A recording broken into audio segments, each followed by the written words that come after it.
Before we discuss the concept of God in Christianity, I would like to clarify a few points. Islam is the only non-Christian faith which makes it an article of faith to believe in Jesus Christ, peace be upon him. No Muslim is a Muslim if he does not believe in Jesus Christ, peace be upon him. We believe that he was one of the mightiest messengers of Almighty God. We believe he was the Messiah, translated Christ. We believe that he was born miraculously without any male intervention, which many modern day Christians today do not believe. We believe that he gave life to the dead with God's permission. We believe he healed those born blind and lepers with God's permission. The Christians and the Muslims, we are going together. One may ask, then where is the parting of ways? The parting of ways is that many Christians believe, or most of the Christians believe, that Jesus Christ, peace be upon him, he claimed divinity. They believe that he was Almighty God. In fact, if you read the Bible, there is not a single unequivocal statement. There is not a single unambiguous statement in the complete Bible where Jesus Christ, peace be upon him, himself says that I am God, or where he says worship me.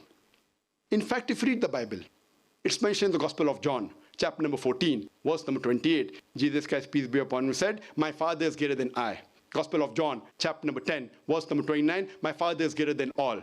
Gospel of Matthew, chapter number 12, verse number 28, I cast out devils with the Spirit of God. Gospel of Luke, chapter number 11, verse number 20. I with the finger of God cast out devils. Gospel of John, chapter number 5, verse number 30. I can of my own self do nothing. As I hear, I judge, and my judgment is just. For I seek not my will, but the will of my Father. Anyone who says I seek not my will, but the will of Almighty God, he's a Muslim.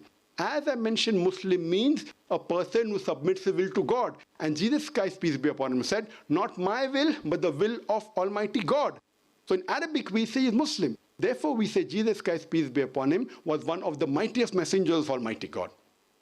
And he further clarified in the Gospel of John, chapter number 14, verse number 24, he said that the words that you hear are not mine, but my Father's who has sent me. It's mentioned in the Gospel of John, chapter number 17, verse number 3, Jesus Christ, peace be upon him, said, this is life eternal, so that you may know one true God and Jesus Christ whom thou hast sent. It's clearly mentioned in the book of Acts, chapter number 2, verse number 22. It says, ye men of Israel, listen to this. Jesus of Nazareth, a man approved of God amongst you by wonders and miracles and signs, which God did by him, and you are witness to it.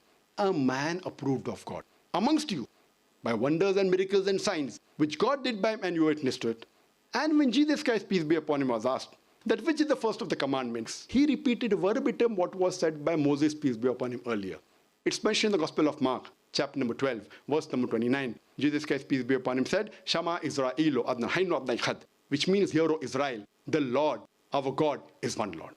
So if you read the Bible, you should understand the concept of God in Christianity and understand Christianity in the right perspective.